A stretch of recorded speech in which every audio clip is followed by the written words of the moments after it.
Grace fue abandonada en un bosque por su propia familia por no poder tener hijos. Detrás del acto estaba Marta, su suegra, obsesionada con preservar un apellido a cualquier precio. Pero un sobre olvidado y el valor de alzar la voz lo cambiaron todo. Y solo escuchen cómo esta historia dio un giro que nadie esperaba, porque la justicia, esta vez, no se quedó callada.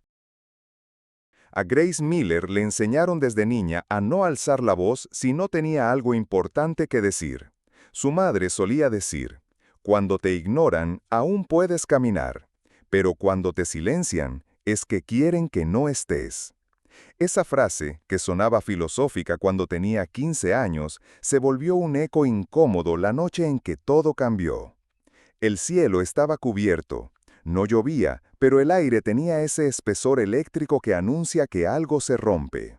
La camioneta avanzaba por el camino de tierra que llevaba al bosque de Maple Creek, entre ramas que arañaban los costados como si también quisieran advertirle. Iban en silencio.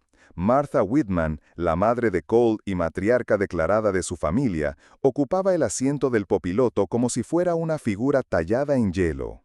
Sus ojos miraban al frente, rectos, como quien no quiere ver ni a los costados ni detrás.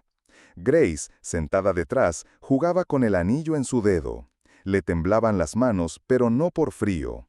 Era la cuarta vez en el mes que hablaban del tema de los hijos. La tercera que Martha usaba la frase Dios da, pero también exige. Y la primera que Cole, su esposo, no la defendía.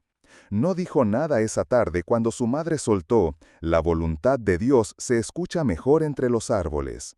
Lo aceptó como si fuera una instrucción, como si hubiera sido criado para obedecer más a esa voz que a la de su propia esposa. La camioneta se detuvo al borde del claro. El arroyo murmuraba cerca, como si ya supiera lo que iba a pasar. Grace bajó, confundida, esperando que también lo hicieran ellos, pero el sonido de la puerta cerrándose detrás de ella fue demasiado rápido.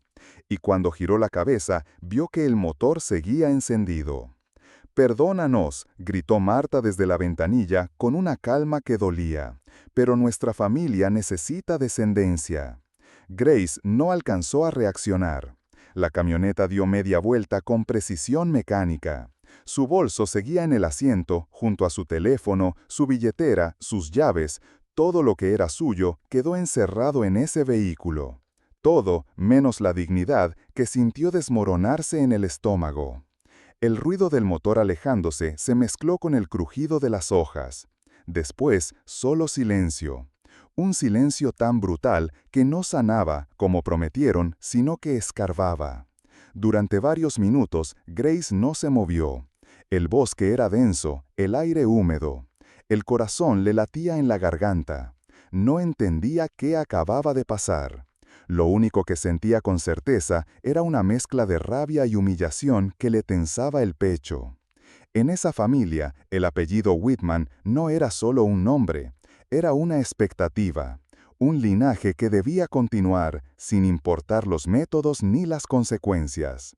Y ella, a quien médicos habían dicho hacía meses que tal vez no podría concebir con facilidad, se había convertido en el obstáculo silencioso de ese legado, una amenaza a la tradición. Martha no veía a Grace como persona, la veía como una pieza que no funcionaba. Y lo peor era que Cole, su esposo, lo había permitido. No con gritos ni insultos, sino con algo mucho más doloroso, con su silencio. Él eligió no defenderla, no preguntar, no detenerse. El mismo hombre que un día le prometió estar con ella en salud y enfermedad, ahora la dejaba en un claro del bosque como si fuera una carga que no valía el peso de una discusión familiar. Grace caminó unos pasos, sin rumbo. Se tropezó con una raíz cubierta de musgo y cayó de rodillas. La tierra estaba fría. El olor a pino le llenó la nariz mezclado con el sabor metálico del miedo. No lloró. Aún no. El cuerpo parecía demasiado ocupado tratando de entender si estaba soñando o si de verdad la habían dejado sola. Una parte de ella, la más ingenua, pensó que volverían, que sería una especie de castigo simbólico, una prueba, que se darían la vuelta antes de que oscureciera del todo. Pero pasaron 10, luego 20 minutos, y el ruido del motor no regresó. En su lugar, la noche cayó como un telón pesado, llenando todo de sombras. Las ramas crujían a lo lejos, un búho ululó, y el viento, frío y lento, le recordó que ese ya no era un paseo, era abandono. Grace se sentó al pie de un tronco y abrazó sus piernas. Sentía que le habían arrancado no solo el suelo, sino la voz. Porque si llamaba, ¿quién iba a oírla? Su familia estaba a kilómetros, y la única familia que ella creía tener acababa de rechazarla por no poder darles lo que querían. Y entonces comprendió. No era que no la quisieran, es que nunca la habían querido por sí misma, solo por lo que creían que debía dar. Y ahora que ese rol parecía imposible, la ven como un error que hay que ocultar. A lo lejos, un murciélago cruzó el cielo. Un grupo de luciérnagas danzaba cerca del arroyo. Pero ni la belleza salvaje del bosque podía aliviar el nudo en su garganta. Grace se aferró a un pensamiento, uno solo, que esto no era su culpa, que nadie, por muy tradicional o religioso que se sintiera, tenía derecho a convertir la maternidad en condición de pertenencia. Y en el centro de esa oscuridad, un fuego empezó a encenderse, pequeño, débil, pero real. No era rabia, no todavía, era resistencia, la primera chispa de algo que más tarde crecería. Pero por ahora solo se quedó allí, temblando, respirando como podía, mientras la noche, esa que supuestamente curaba, le enseñaba lo que de verdad significaba el silencio. Abandono, crueldad y una soledad que quemaba sin ruido. La primera señal de que el mundo no se había apagado del todo fue un canto, agudo, insistente, un ruiseñor entre ramas lejanas. Grace abrió los ojos con lentitud, los párpados pesados por el frío y por el cansancio acumulado. Había pasado la noche entera acurrucada junto al tronco de un árbol, sin abrigo, con las mejillas húmedas y la garganta en carne viva de tanto contener palabras. El sol, aún tímido, apenas acariciaba las copas de los árboles. La luz filtrada caía a través de las hojas como retazos de una manta. Y en medio de ese escenario silencioso y salvaje, dos voces irrumpieron con una naturalidad que parecía imposible. ¿Crees que era por aquí? Sí, mira, esas huellas son frescas. Dos pares de botas pequeñas rompieron la quietud del claro. Noah Turner, con 12 años y una expresión decidida, avanzaba como si llevara un mapa en la cabeza. A su lado, Lily, de apenas 9, caminaba con pasos más cortos, pero con la misma seguridad.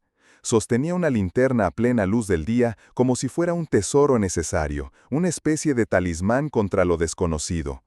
Los hermanos no iban a la escuela ese día. En realidad, hacía semanas que sus clases se dividían entre libros, caminatas por el bosque y ayudar a su padre con pequeñas tareas.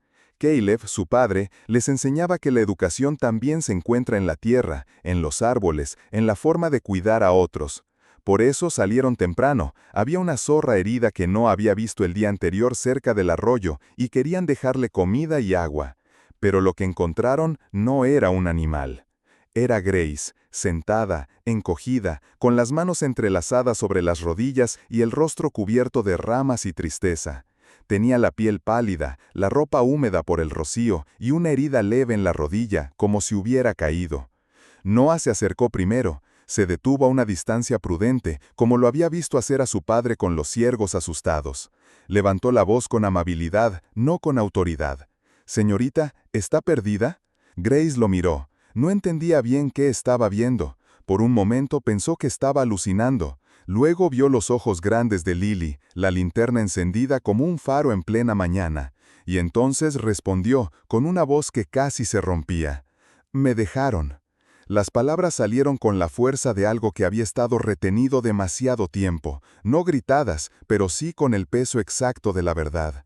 Noah asintió, serio, no preguntó más. Se quitó la mochila, sacó una cantimplora y se la ofreció. Lily, sin dudar, se quitó su chaqueta y la puso sobre los hombros de Grace. Para ellos, el gesto no era un acto heroico, era lo que se hace cuando alguien tiene frío, tan simple como eso. Mi papá vive cerca, no es lejos, dijo Noah. Podemos llevarla, él sabe qué hacer.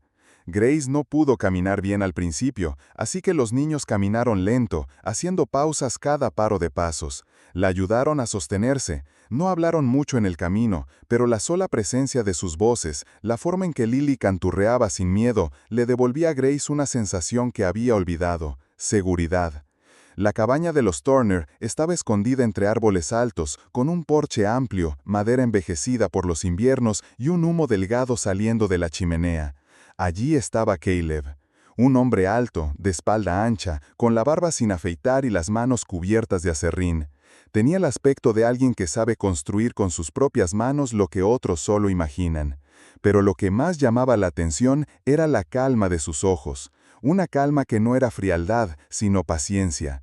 Cuando vio a los niños acercarse con una mujer desconocida apoyada en sus brazos, dejó lo que estaba haciendo sin hacer preguntas. Abrió la puerta de su casa, puso agua a hervir y sacó una manta limpia.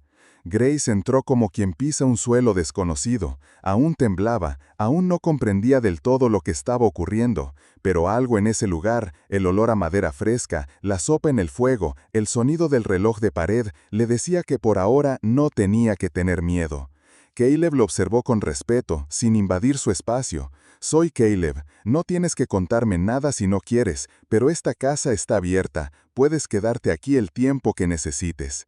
Grace, que no estaba acostumbrada a tanta generosidad sin condiciones, apenas asintió. Se dejó caer en una silla y por primera vez en más de 24 horas sintió que el suelo no se iba a hundir bajo sus pies. Lily trajo un botiquín viejo, con tiritas de colores. Curó la rodilla de Grace con una delicadeza ceremoniosa, le soplaba para que no doliera, como si fuera un juego. Mientras tanto, Caleb llamó discretamente a su amigo Mark Dwyer, deputy del condado, para dejar constancia del hallazgo. No lo hizo por cotilleo ni por escándalo, lo hizo porque entendía que lo que había vivido esa mujer, aunque aún no conocía los detalles, era grave, y porque sabía que ignorar una injusticia es también ser parte de ella. Grace comió, poco, pero lo hizo, y cuando terminó, Caleb le ofreció un suéter de franela. Era viejo, pero suave, olía a serrín y a seguridad. Afuera, el bosque seguía siendo el mismo, pero para Grace algo había cambiado. El viento ya no cortaba igual, el silencio no dolía, los árboles no eran jaula, eran cobijo. Caleb no era un salvador de cuentos, era un hombre que había perdido a su esposa Megan 3 inviernos atrás y que había criado solo a sus hijos con más errores que recetas. Desde esa pérdida se volvió un observador atento. Entendió que no todas las heridas se ven, que muchas se arrastran por dentro, envueltas en silencio. Por eso, cuando vio los ojos de Grace, esos que no pedían ayuda, pero gritaban desde dentro, supo que no debía interrogarla. Solo ofrecer espacio, sopa caliente y una manta. Esa era su promesa, que si alguien algún día se encontrara tan solo como él se sintió aquella primera Navidad sin Megan, su casa no se abría de puertas cerradas. En Grace, sin saber aún su historia completa, reconoció esa misma sombra, una soledad distinta pero igual de profunda. Una mujer que no pedía compasión, solo descanso. Y Caleb, sin heroicidades, hizo lo que hacen los hombres buenos, estar. Así comenzó algo nuevo, no un final feliz, no todavía, pero sí el primer paso fuera del abandono. Un paso suave, con botas pequeñas y la luz persistente de una linterna sostenida por una niña que aún creía en la bondad. Y eso, a veces, es todo lo que se necesita para empezar otra historia. Los días en la cabaña transcurrían con un ritmo distinto al del mundo que Grace había conocido. Nada era urgente, pero todo era importante. Apilar bien la leña, clasificar los clavos por tamaño, lijar la madera siguiendo las vetas, no contra ellas. La rutina le daba estructura al cuerpo, y el cuerpo, a veces más sabio que el alma, empezaba a recuperar su lugar en el espacio. Cada mañana, Noah revisaba con ella los nombres de las herramientas. Lily la esperaba con café tibio, a veces demasiado dulce, y una libreta en la que apuntaba lo que llamaba cosas nuevas que aprendemos. Grace no hablaba mucho, pero observaba, y al observar volvía poco a poco a reconocerse. La carpintería de Caleb no era solo un taller, era un lugar de silencios útiles, donde cada ruido tenía propósito. El golpeteo de un martillo, el zumbido tenue de una sierra, el susurro de las hojas barridas. En ese espacio, ella se volvió parte del paisaje, no como adorno, sino como alguien que aportaba, aunque fuera barriendo serrín. Fue en una de esas mañanas, cuando el aire aún olía a resina y las manos de Grace estaban cubiertas de polvo fino, que llegó el sobre. Estaba en el buzón, blanco, sin marcas especiales.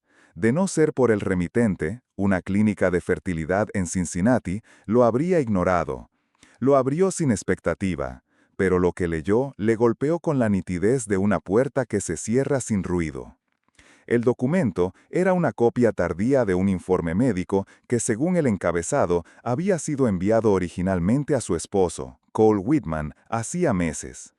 En lenguaje técnico y medido, los especialistas detallaban que su salud reproductiva no presentaba anomalías. No había indicios que explicaran su supuesta infertilidad. La conclusión, suavizada con terminología clínica, señalaba que la muestra de su pareja presentaba una movilidad limitada y baja concentración espermática. En otras palabras, el problema nunca fue ella. Nunca. Y sin embargo, la culpa le fue colocada encima como una cruz. Grace se sentó en el banco del porche. No lloró, no gritó, solo sostuvo los papeles entre las manos como quien por fin tiene la llave de una puerta que otros le cerraron en la cara. Su mente empezó a reconstruir escenas pasadas, las insinuaciones de Marta, las miradas esquivas de Cole, los silencios prolongados después de cada consulta médica. Todo encajaba ahora con una lógica dolorosa. No era una suposición, era un encubrimiento. Marta había sabido, o al menos había sospechado, pero en lugar de permitir que la verdad saliera a la luz, prefirió apuntar con el dedo hacia Grace. Porque aceptar que su hijo no podía cumplir con el mandato de continuar el apellido era para ella peor que la injusticia. Así que moldeó una narrativa cómoda: la nuera era defectuosa. Y cuando la realidad se volvió incómoda, la sacaron del cuadro como quien elimina una pieza equivocada de un rompecabezas. La rabia de Grace no fue inmediata, fue ordenada, como una tormenta que se acumula en el horizonte. Ya no era solo dolor, era claridad. Ya no se trataba de sentirse víctima. Era el momento de reconocerse como alguien a quien le mintieron, sí, pero que aún tenía voz. Y ahora también pruebas. El mismo día por la tarde, mientras los niños ayudaban a Caleb a cargar troncos y el sol empezaba a descender entre las montañas, una camioneta blanca apareció por el camino. Avanzaba lento, casi como si dudara de su derecho a llegar. Grace la reconoció enseguida. Era Cole. Bajó del vehículo con torpeza. Llevaba flores envueltas en papel plástico, las mismas que uno compra en supermercados cuando no sabe qué decir. Su expresión era la de alguien que se presenta tarde a su propia disculpa. Miró a Grace, que lo esperaba sentada en el mismo banco del porche, con los documentos en la mano. Noah y Lily espiaban desde la ventana, no por morbo, sino con la curiosidad silenciosa de quienes entienden, sin palabras, que están presenciando algo importante. Algo que los adultos hacen cuando deciden enfrentar por fin las consecuencias. Grace, dijo Cole, y la voz se le quebró a medias. Yo no te dejé. Fue una confusión. Mi madre... ¿Confusión?, interrumpió ella con calma cortante. Una confusión es olvidar una fecha, perder una llamada. Esto fue planeado, fue quirúrgico. Le mostró los papeles sin temblar. Cole bajó la mirada. Yo leí el informe, no sabía cómo decírtelo. Mamá dijo que era mejor así, que no valía la pena discutir, que tú no ibas a entender. La frase quedó suspendida, más cruel por su cobardía que por su contenido. Grace sintió que el corazón latía con más fuerza, pero no se dejó llevar por el impulso, ya no. Ahora tenía algo que no se puede quebrar fácilmente: el peso de la verdad y la seguridad de haber sobrevivido sin ayuda de nadie. «Sabías lo que decía ese laboratorio», continuó, «y aún así permitiste que me acusaran, que me dejaran sola en un bosque, como si fuera basura. No me fallaste solo como esposo, me fallaste como ser humano». Cole no respondió, no podía. Sus labios se movían como si buscaba una excusa que ya no servía, porque lo que había hecho, o lo que no impidió, no necesitaba explicaciones, necesitaba asumirlo. Caleb no intervino, permaneció en el umbral, observando desde lejos. No era su lugar hablar, pero tampoco se alejó. Estaba allí como una muralla silenciosa, firme. No por Grace, ella no necesitaba salvadores, sino por respeto. Porque entendía que hay batallas que se libran mejor cuando uno sabe que no está solo. Grace no esperó una disculpa, y si Cole la pronunció después, no importó, porque ella ya no buscaba redención, solo verdad, solo dignidad. Esa noche, en la mesa de madera donde compartían las cenas, Grace volvió a sentarse con los niños. Lily le mostró un dibujo de un árbol con una casa. Noah le preguntó si podía enseñarle a escribir en cursiva. Caleb sirvió sopa, y el bosque, al otro lado de la ventana, ya no parecía un lugar de castigo, sino de renacimiento. Grace entendió algo profundo, que hay heridas que duelen más cuando viene de alguien que prometió cuidarte, pero también entendió que esas heridas no definen el final, solo el capítulo. Y ese capítulo por fin se estaba cerrando, con manos firmes, con la verdad en la mesa y con madera nueva para construir lo que viene. La verdad, cuando por fin se presenta, no siempre suena como un trueno. A veces se clava con la misma precisión con la que se clava un clavo en madera dura. Lenta, firme, con cada golpe revelando una estructura que antes estaba oculta. Para Grace Miller, la decisión no fue impulsiva ni reactiva. Fue pensada, pesada y ejecutada con la misma paciencia con la que Caleb le había enseñado a medir una tabla antes de cortarla. Presentó cargos formales por endangerment, poner en peligro la vida de una persona, y por el robo y retención de sus pertenencias personales. También solicitó una orden de restricción contra Martha Whitman y, por extensión, contra Cole, hasta que se determinara el alcance de su complicidad. No lo hizo por venganza, lo hizo porque había aprendido que el silencio es el mejor cómplice de la impunidad. Y esta vez, ella no iba a callar. El deputy Mark Dwyer, que ya conocía los detalles básicos desde que Caleb lo llamó semanas atrás, le ayudó a estructurar el informe inicial. Pero fue Olivia Park quien convirtió los hechos en una defensa sólida. Olivia, hija de inmigrantes coreanos y abogada en una firma modesta pero eficiente del condado, tenía la mirada afilada y la lógica de quien sabe que el sistema no siempre favorece a las mujeres calladas. «No vamos a dramatizar», le dijo a Grace en su primera reunión. «Vamos a narrar, con pruebas, con tiempo y con dignidad. Las emociones las tendrá el jurado. Tú solo entrega la verdad». Y eso hicieron. Hilvanaron cada dato como puntadas firmes en una tela que una vez desplegada era imposible ignorar. Los mensajes borrados en el celular de Grace, las llamadas no contestadas ni devueltas por Cole, la ubicación exacta del bosque donde fue abandonada, sin señal, sin pertenencias. El supuesto ritual espiritual usado como excusa para disfrazar un acto de abandono. Y sobre todo, el informe médico que Cole había ocultado, demostrando que la infertilidad jamás fue su culpa. Martha, al enterarse del proceso, no guardó silencio, pero no respondió con disculpas. Convocó a su pastor y a varias mujeres de su congregación. Empezó a tejer una versión paralela de la historia, una que hablaba de miedo, decisiones difíciles y la presión de los tiempos modernos sobre las familias tradicionales. Alegó que lo que había ocurrido fue un acto impulsivo, no malicioso, que se trató de un momento de pánico y de una intención espiritual mal entendida. Pero en el fondo su motivación era otra, el miedo al juicio social. No al judicial, sino al de su iglesia, su comunidad, sus amigas que preguntaban por nietos. Martha no podía concebir que el linaje de los Whitman no continuara, y en vez de enfrentar la verdad, prefirió controlar la narrativa. Confundió la fe con la apariencia, la autoridad con el derecho a decidir por otros. Confundió el amor de madre con el poder de imponer. Cole, por su parte, también fue citado. Esta vez no podía esconderse detrás del mantel familiar. Sentado frente a un juez, bajo el foco de la verdad documentada, ya no era el hijo obediente ni el esposo indeciso.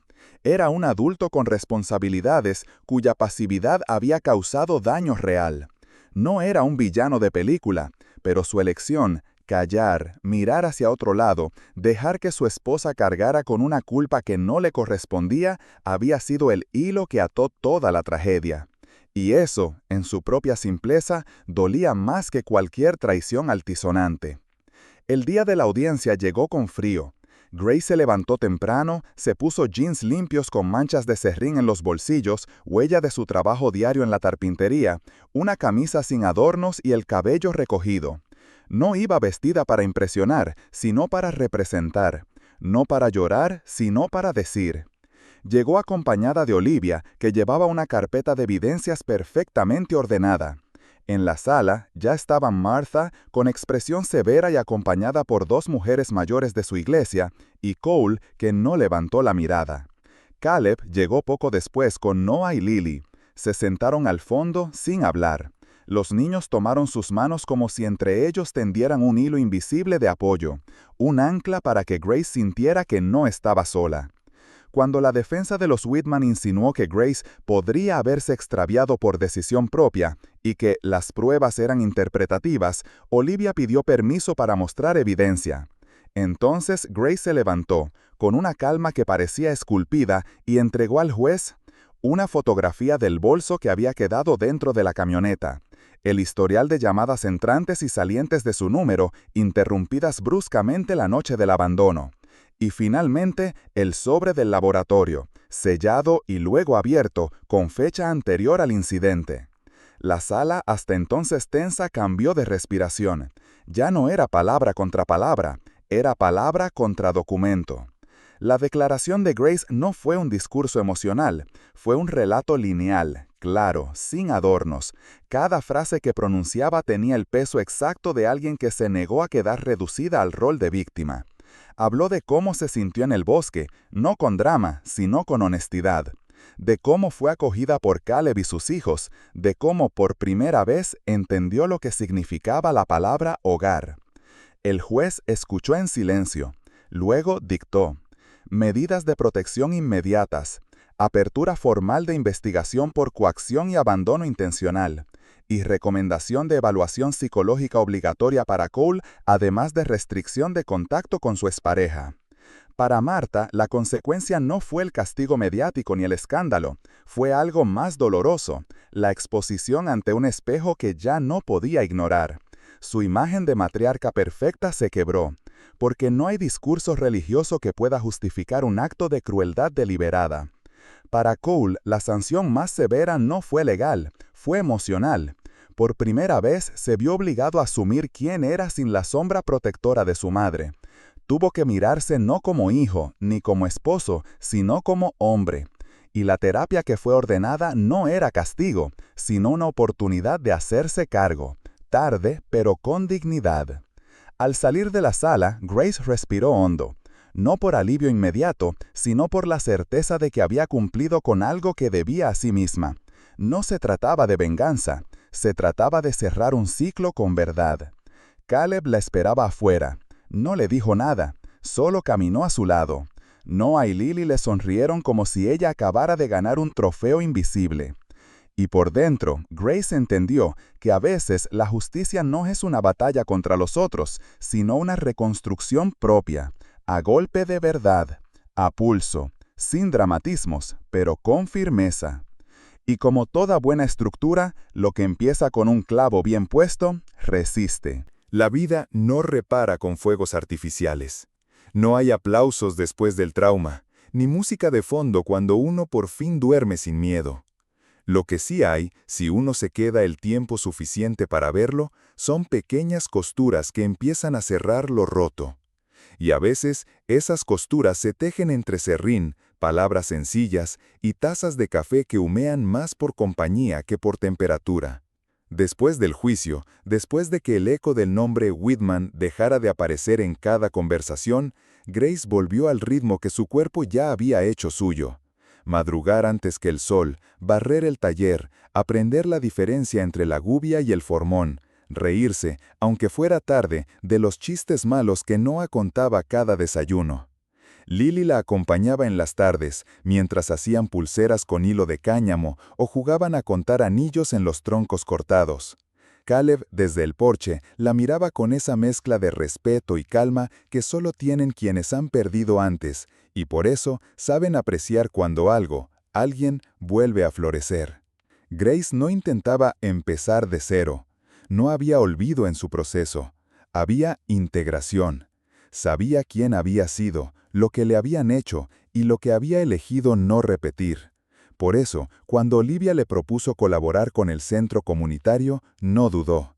Allí, rodeada de mujeres con historias rotas y esperanzas dormidas, Grace no dio consejos, dio herramientas.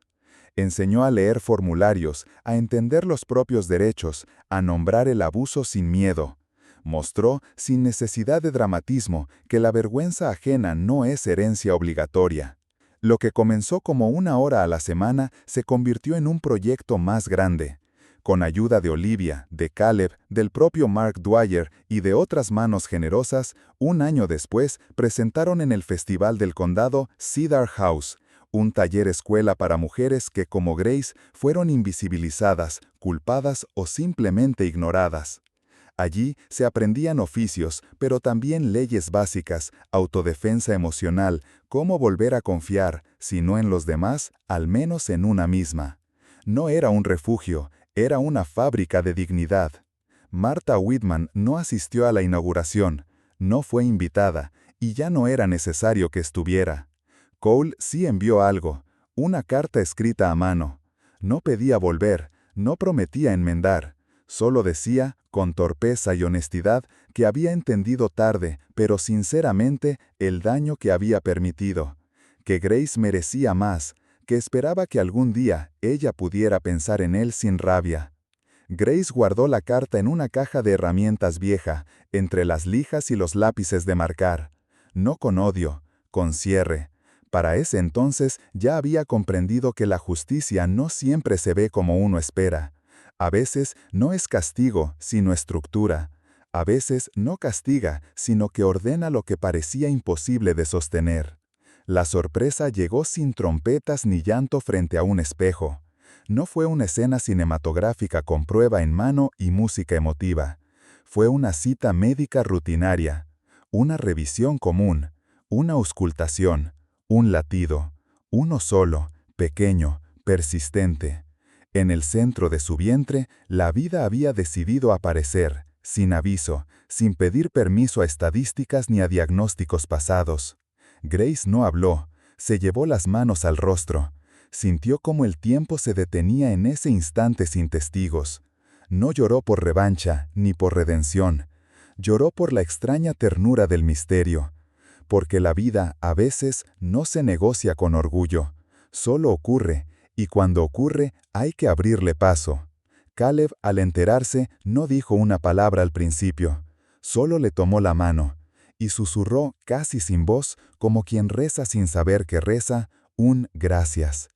Él, que se había prometido no volver a pedirle nada a la suerte, entendió que algunas promesas están hechas para ser rotas por lo mejor. El último día que narra esta historia no fue extraordinario para el mundo. Fue un día cualquiera. La mesa del desayuno estaba servida. Noah protestaba porque alguien se había acabado el sirope. Lily corregía su tarea de matemáticas con una lengua entre los labios. Caleb buscaba sus llaves por 5ª vez esa mañana. ¿Y Grace? Grace dejaba una taza de café junto a una cuna aún por armar. La ventana mostraba el mismo bosque de siempre, los mismos árboles, las mismas ramas. Pero ya no era un lugar de castigo. Era un patio, era parte del hogar. El apellido Whitman, con su peso y su historia, ya no importaba. Porque en esa casa la sangre no mandaba. Mandaba el cuidado, la verdad, la elección diaria de seguir construyendo. No sobre ruinas, sino sobre madera nueva, tabla a tabla, sin mentiras. Para quien escucha esta historia esperando fuegos, tal vez se decepcione, pero para quien busca entender por qué duele tanto ser traicionado y por qué, aún así, vale la pena seguir, la lección está ahí, silenciosa, firme, que la dignidad no necesita gritar, trabaja, que la verdad no humilla, pone orden, y que a veces los hijos que llegan primero no son los que uno espera en una cuna, sino los que te encuentran herida en un bosque y sin querer te enseñan el camino de regreso a casa. Ese, al final, fue el hogar que no planeó, pero el único que realmente eligió.